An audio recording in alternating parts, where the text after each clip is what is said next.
place. Hello guys, welcome to my channel Sandy Says. আগের ভিডিওটিতে আমরা আলোচনা করেছি যে কিভাবে একদল বিজ্ঞানী জিন এডিটিং এর মাধ্যমে ডারউলফের মতন এক্সটিংক্ট অ্যানিমেলকে পুনরায় ফিরিয়ে নিয়ে আসার চেষ্টা চালাচ্ছে। কিন্তু এখানে একটি ইন্টারেস্টিং প্রশ্ন উঠে আসে, এইভাবে যদি এক্সটিংক্ট অ্যানিমেলগুলোকে ফিরিয়ে আনা যায় তাহলে কি একদিন আমরা ডাইনোসরকেও ফিরিয়ে নিয়ে আসতে পারবো? কিন্তু তার আগে চলো জানা যাক যে এত বড় এত পাওয়ারফুল প্রাণীগুলো কিভাবে এবং কখন এক্সটিংক্ট হয়ে গেল।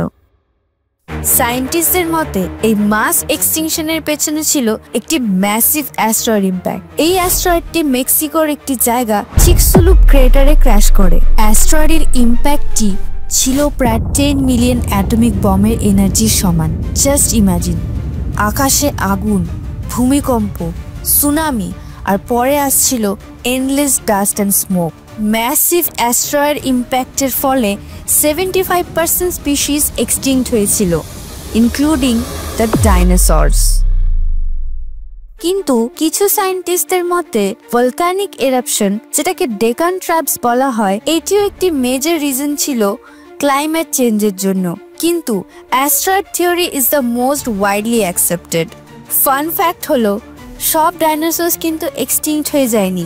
আমাদের চারপাশে আমরা যে সমস্ত পাখি যেমন কাক, ইগল, স্প্যারো, এরা সবই হলো মডার্ন ডে ডাইনোসরস। ইভলভ হয়ে তারা ছোট ছোট হয়ে গেছে, বাট লাইনেজ কিন্তু সেম। এবার আসি আলটিমেট কোশ্চেনে, আমরা কি ডাইনোসরকে ফিরিয়ে নিয়ে আসতে পারবো?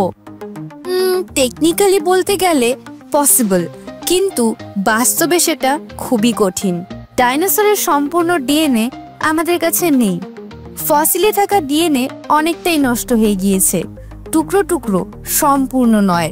কিন্তু সায়েন্স এখানেও থেমে নেই।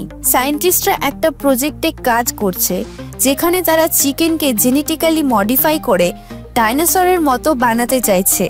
এই প্রজেক্টের নাম তারা দিয়েছেন চিকেনোসরাস।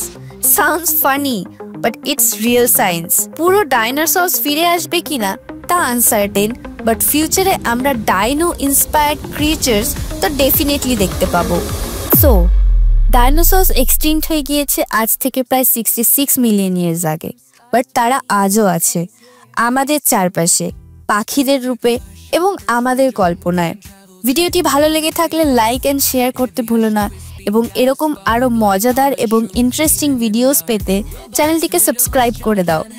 দেখা হচ্ছে নেক্সট ভিডিওতে। ততক্ষণের জন্য stay happy, stay blessed and stay tuned. Sandy says, facts with flair.